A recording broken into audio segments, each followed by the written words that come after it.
Bismillahirrahmanirrahim. Assalamualaikum warahmatullahi wabarakatuh. Alhamdulillah, alhamdulillahilladzi an'amana bi ni'matil imani wal islam. Salatan wa salaman ilal habibinal mustafa Muhammad sayyidil mursalin. Allahumma salli ala sayyidina Muhammad wa ala ali sayyidina Muhammad. Assalamualaikum ya Nabi Allah. Puji dan syukur senantiasa kita ucapkan kehadirat Allah Subhanahu wa taala pada pagi yang diberkati ini, Jumat subuh ini. Allah Subhanahu wa taala memberikan kesempatan nikmat kepada kita sehingga kita masih bisa melangkahkan kaki melaksanakan sholat subuh berjamaah di Masjid Ruhama yang kita cintai bersama ini. Salawat dan salam kita hadiahkan kepada Nabi kita, Nabi Muhammad sallallahu alaihi wasallam, dengan mengucapkan Allahumma salli ala Sayyidina Muhammad wa ala ali Sayyidina Muhammad. Assalamu alayka ya Nabi Allah.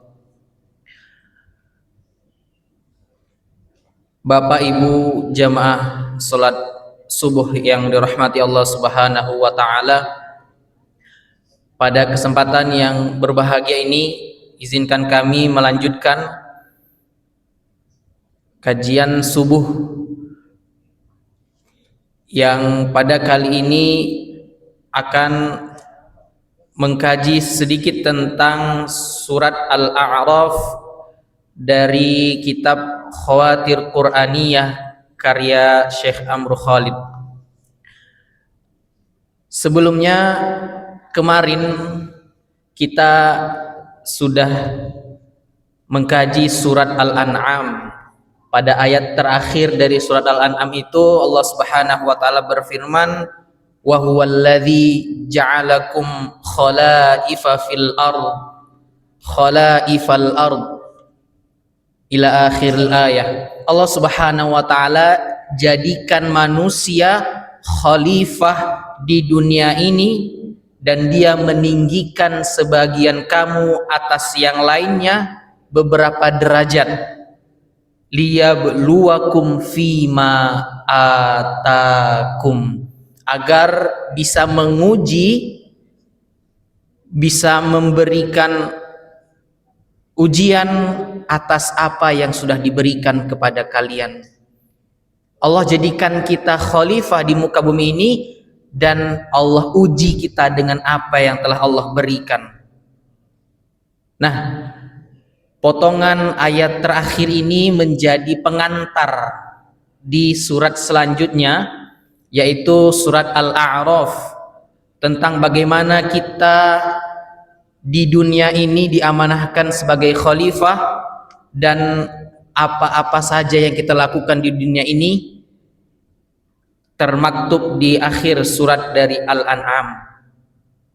Bapak Ibu jamaah salat masjid, jamaah salat subuh Masjid Ruhama yang dirahmati Allah Subhanahu wa taala. Surat Al-A'raf adalah surat yang tergolong surat Makkiyah, turun sebelum Rasulullah hijrah ke Madinah Al-Munawwarah. Ada 206 ayat dan dia turun setelah surat Shad. Sementara di Al-Quran urutannya setelah surat Al-An'am, sebelum surat Al-Anfal. Perlu kita ketahui Bapak Ibu jamaah salat subuh yang dirahmati Allah Subhanahu wa taala, bahwa surat Al-A'raf ini Allah turunkan tepat di masa dakwah Rasulullah SAW baru berganti mode, berganti cara, berganti fase dari sebelumnya sirriyah diam-diam menjadi yang terbuka jahriyah. Surat ini turun di masa seperti itu, di masa perubahan cara dakwah Rasulullah SAW. Dan ini merupakan sebuah tantangan yang besar bagi Rasulullah SAW, karena kita bisa lihat di dalam surat Al-A'raf ini Allah Subhanahu wa taala benar-benar membuka sebuka-bukanya tentang perseteruan antara yang hak dan yang batil. Di sana juga terdapat muwajah atau konfrontasi antar keduanya. Dan yang perlu kita ketahui bahwa sira' bainal haq wal batil, pertempuran antara yang hak dan yang batil itu adalah sunnatullah hingga hari akhir nanti. Kita tahu yang pertama sekali adalah bagaimana Nabi Adam dengan iblis ketika itu saling tarik menarik, pertempuran antara yang hak dan yang batil.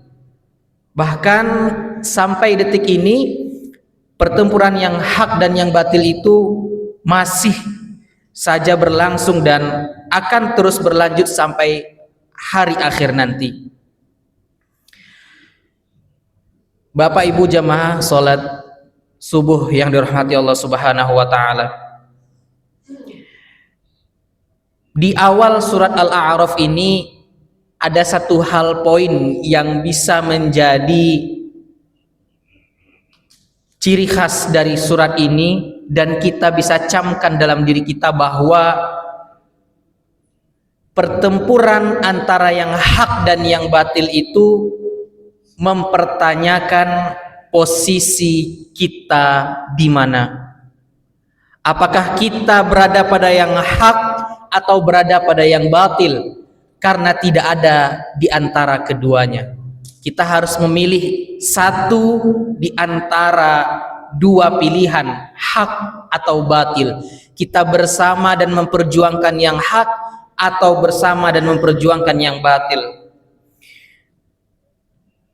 Di bagian awal surat ini Allah Subhanahu wa taala mengulas kembali beberapa kisah para nabi yang kita bisa lihat. Kisah Nabi Nuh alaihi salam, fakadzabuhu faanjainahu walladzina ma'ahu fil fulki wa aghraqna alladzina kazzabu biayatina. Allah Subhanahu wa taala selamatkan Nabi Nuh dan pengikutnya serta tenggelamkan orang-orang yang mendustai ayat-ayatnya.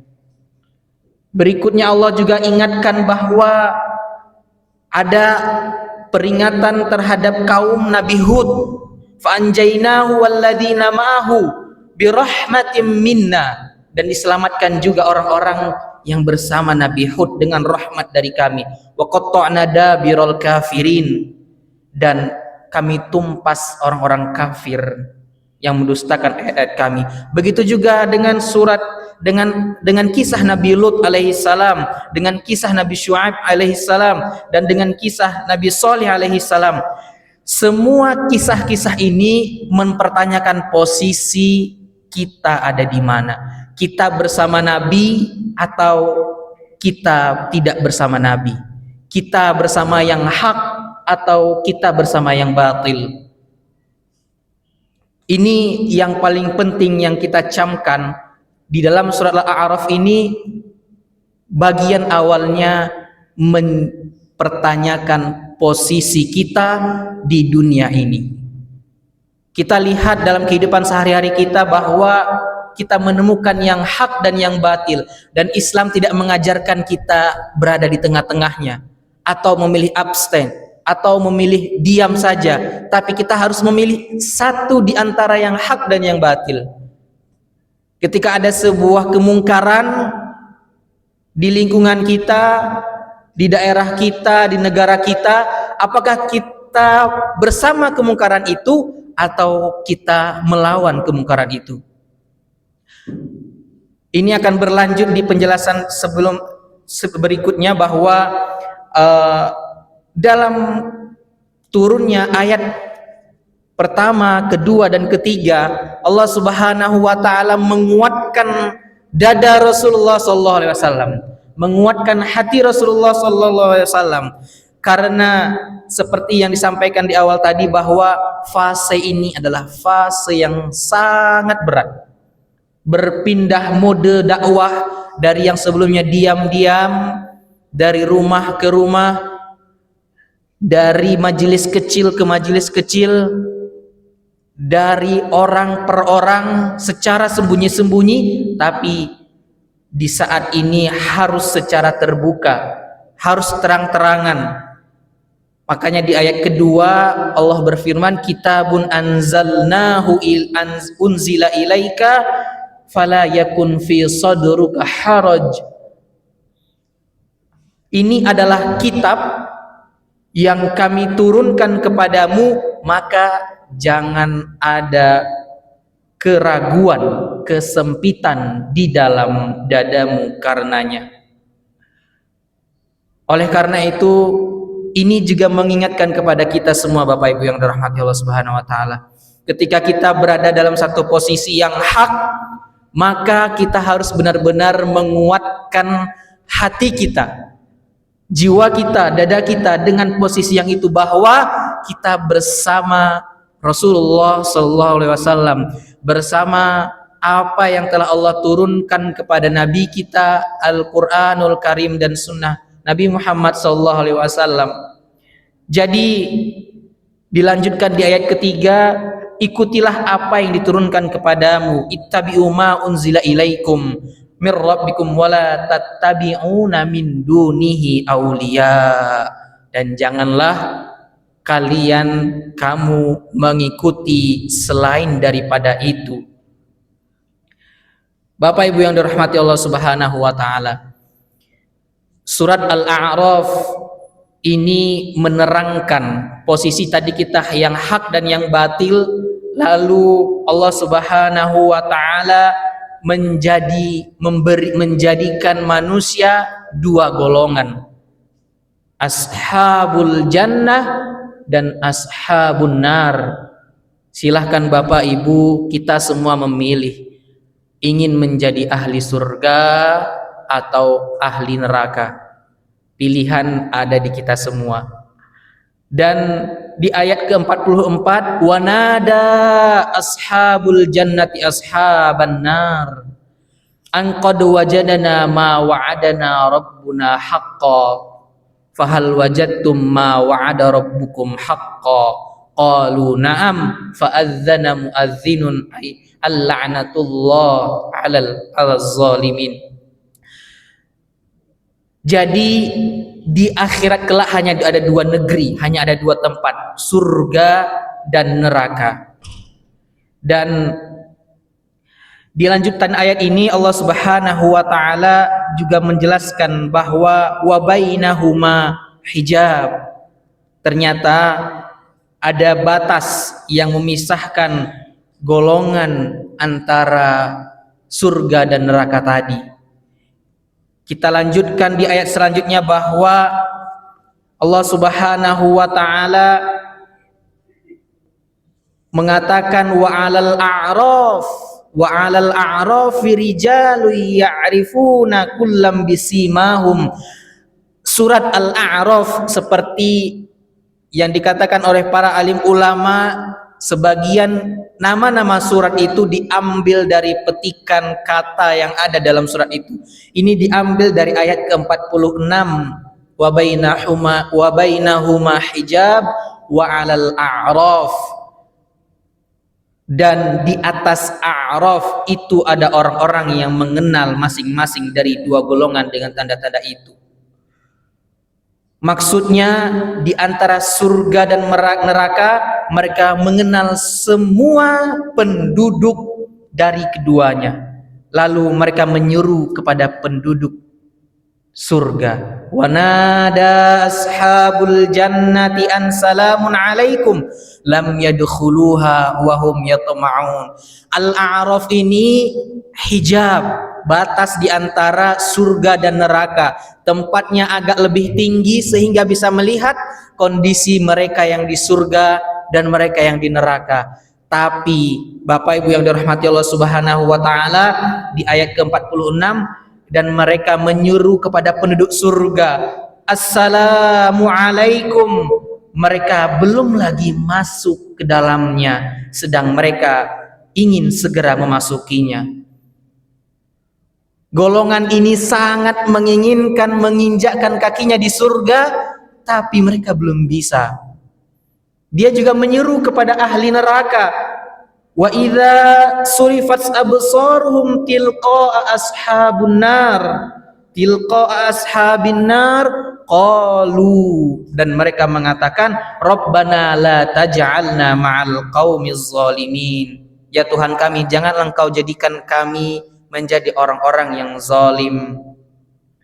Lalu setelah ini Allah juga menyerukan kepada ashabul a'raf, orang-orang yang berada di tempat yang tinggi di antara surga dan neraka ini. Wa nada ashabul a'raf rijal ya'rifunahum bisimahum qalu ma aghna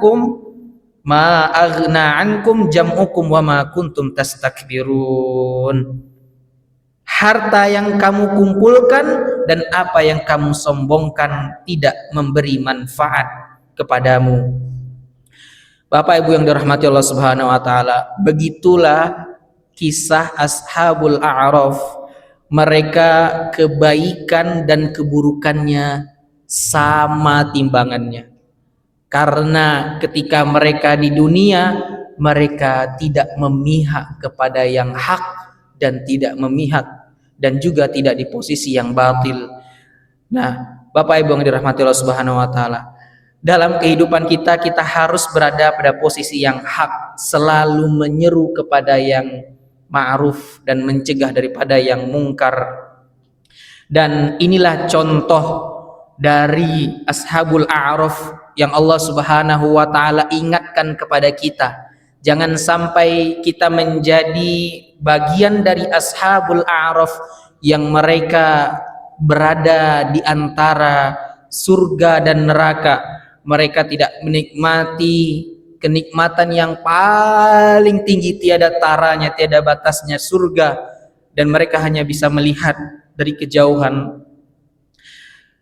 Dari pembahasan singkat ini, Bapak Ibu yang dirahmati Allah Subhanahu wa taala, pertama sekali kita pahami bahwa persaingan, perlawanan, pertentangan yang hak dan yang batil itu akan terus-menerus berlangsung dan tidak akan pernah berhenti. Kita lihat pada zaman ini, di hari ini, banyak sekali pertempuran yang hak dan yang batil, baik itu di negeri kita sendiri atau bahkan di belahan negeri yang lain. Dan posisi kita harus bersama posisi orang-orang yang benar, orang-orang yang hak, dan orang-orang yang menentang kebatilan. Yang kedua, Allah sudah janjikan bahwa yang hak itu pasti akan menang dan yang batil pasti akan kalah. Kita sudah banyak membaca dan mempelajari tadi 5 kisah Nabi bersama umatnya. Mereka selamat ketika mereka bersama Nabi mereka. Dan kita juga sebagai umat Nabi Muhammad sallallahu alaihi wasallam akan juga selamat selama kita berpegang teguh kepada Nabi Muhammad sallallahu alaihi wasallam dan kitabullah Al-Qur'anul Karim. Yang ketiga, bahwa sebab utama kekalahan dari kebatilan itu adalah karena mereka jauh dari Allah Subhanahu wa taala, dan kerusakan yang mereka lakukan di dunia ini sudah sangat luar biasa.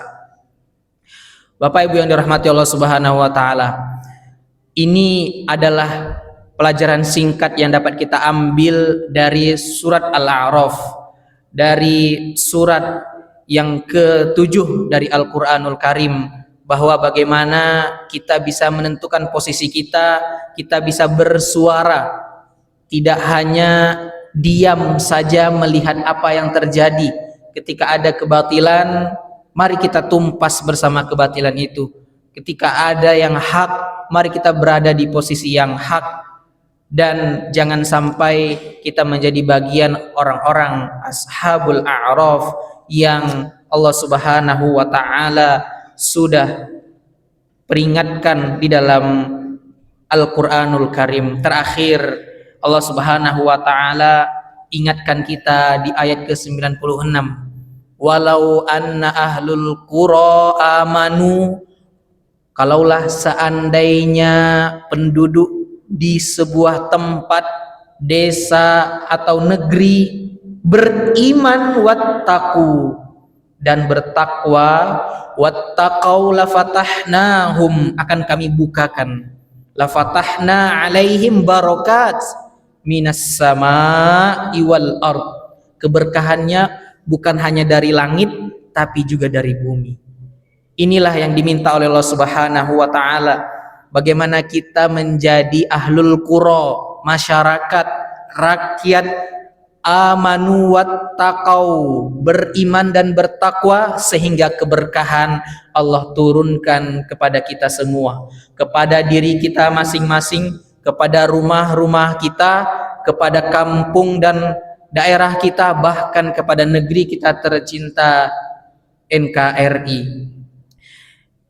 Bapak Ibu yang dirahmati Allah Subhanahu wa taala, demikian singkatnya kultum subuh yang dapat kami sampaikan pada kesempatan kali ini, mengingatkan kami sendiri dan Bapak Ibu yang dirahmati Allah Subhanahu wa taala agar terus bersama orang-orang yang berjuang dan berada di hak, berada pada kebenaran. Mari sama-sama kita menumbuhkan semangat untuk beramar ma'ruf nahi mungkar. Jangan diam karena Allah sudah berikan kepada kita mulut, dan jangan diam karena Allah sudah berikan kita kaki dan tangan untuk berkontribusi dan beraksi. Wabillahi taufiq wal hidayah wa ridha wal inayah. Mohon maaf atas kekurangan dan kesalahan. I'dilu huwa aqrabu littaqwa. Wassalamualaikum warahmatullahi wabarakatuh.